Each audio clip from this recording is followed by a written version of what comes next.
வாழ்க்கை தத்துவம் சொல்லும் முத்தான 3 கதைகள்.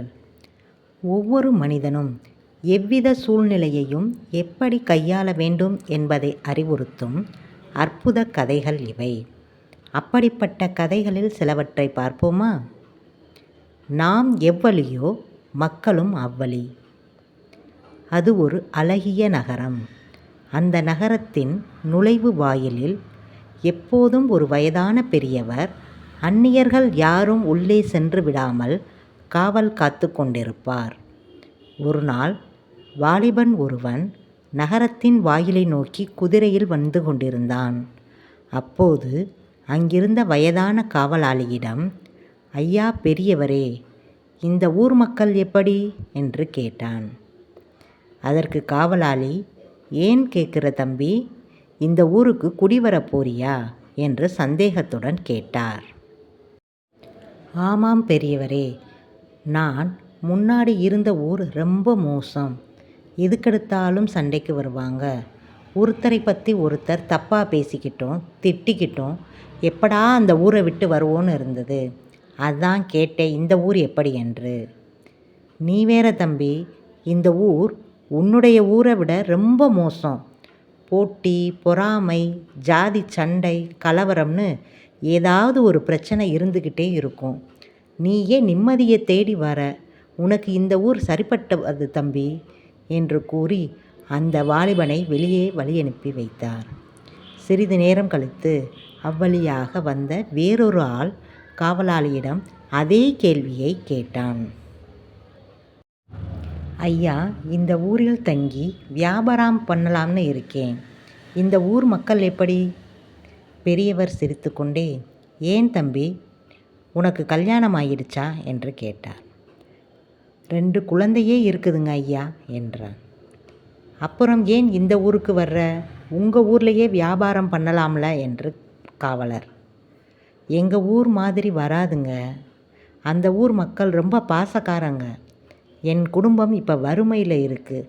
சம்பாதிக்க தான் இந்த ஊருக்கு வந்தேன். நல்லா சம்பாதிச்சுட்டு மறுபடியும் அங்கேயே போயிடுவேன் என்று கண் கலங்கியபடியே கூறினான். அழாதே தம்பி, இந்த ஊர் மக்களும் ரொம்ப நல்லவங்க. தைரியமாக நீ வியாபாரம் பண்ணலாம் என்று கூறி கதவுகளை திறந்து உள்ளே அனுப்பி வைத்தார். காவலாளியின் அருகில் இருந்த ஒருவர் இந்த 2 சம்பவங்களையும் கவனித்து கொண்டிருந்தார். உடனே அவரிடம், முதலில் வந்தவர்கிட்ட இந்த ஊர் பொல்லாததுன்னு சொன்னீங்க, இவர்கிட்ட மட்டும் நல்ல ஊர்னு சொல்கிறீங்களே ஏன் என்று சந்தேகத்துடன் கேட்டார். அதற்கு பெரியவர், இந்த உலகம் கண்ணாடி மாதிரி. நாம் எப்படி இருக்கிறோமோ அப்படி தான் கண்ணாடி நம்மை காட்டும் என்றார். நன்மை தீமை இரண்டையும் ஏற்றுக்கொள். ஒரு வயதான விவசாயி தன் வயலில் பாடுபட்டு உழைத்து அதில் வரும் சொற்பமான வருமானத்தில் வாழ்ந்து கொண்டிருந்தார். ஒரு நாள் அவர் வளர்த்து வந்த குதிரை காணாமல் போய்விட்டது. தகவலை கேள்விப்பட்ட அக்கம் பக்கத்தில் வசிப்பவர்கள், என்ன ஒரு துரதிர்ஷ்ட நிலை என்று பரிதாபமாக விசாரித்தனர்.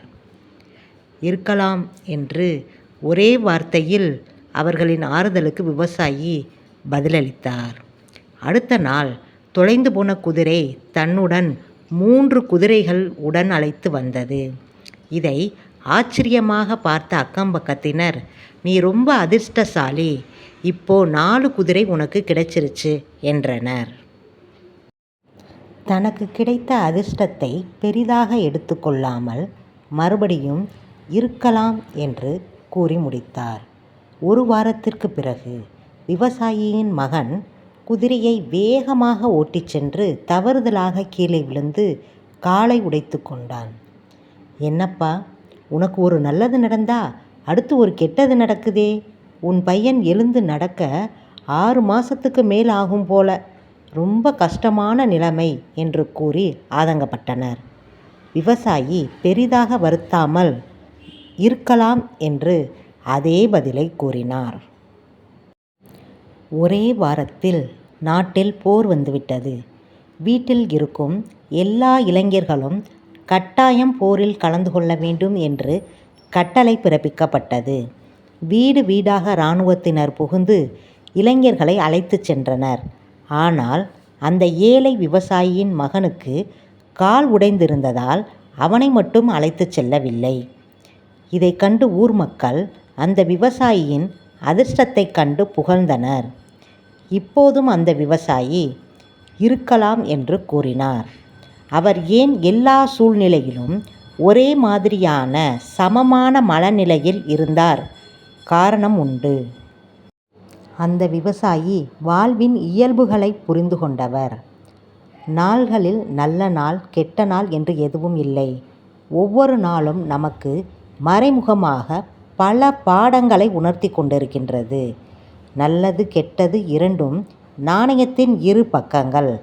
கஷ்டமான சூழ்நிலைகளில் இது நிரந்தரம் அல்ல. நாளை என்று ஒன்று இருப்பதை மறக்க வேண்டாம். சந்தோஷமான சூழ்நிலையில் தலைகால் புரியாமல் ஆடக்கூடாது. யாருக்கு என்ன வேண்டுமானாலும் நடக்கலாம். எதையும் தலைக்கு எடுத்து செல்லாமல் எதை பற்றியும் விமர்சிக்காமல் இருப்பது நலம், சுகம். சுகம் துக்கம் இவை இரண்டும் ஒன்றுக்கொன்று தொடர்புடையவை என்பதை உணர்ந்தாலே போதுமானது. அனைத்தையும் சுமக்காதே.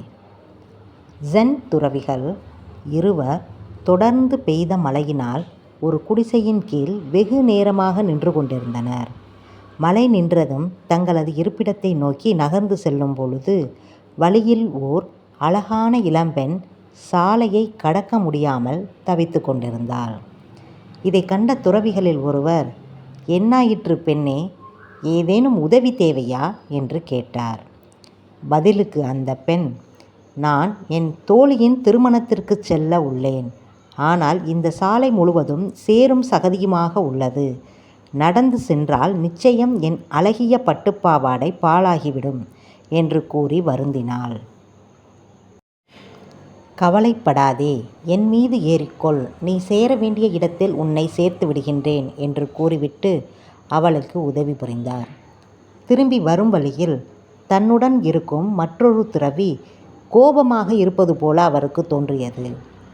"ஏன் என் மீது கோபமாக உள்ளீர்கள்?" என்று கேட்க, அதற்கு அவர், "நாம் ஒரு துறவி என்பதை மறந்துவிட்டு அந்த பெண்ணை எப்படி தொட்டு தூக்கலாம்?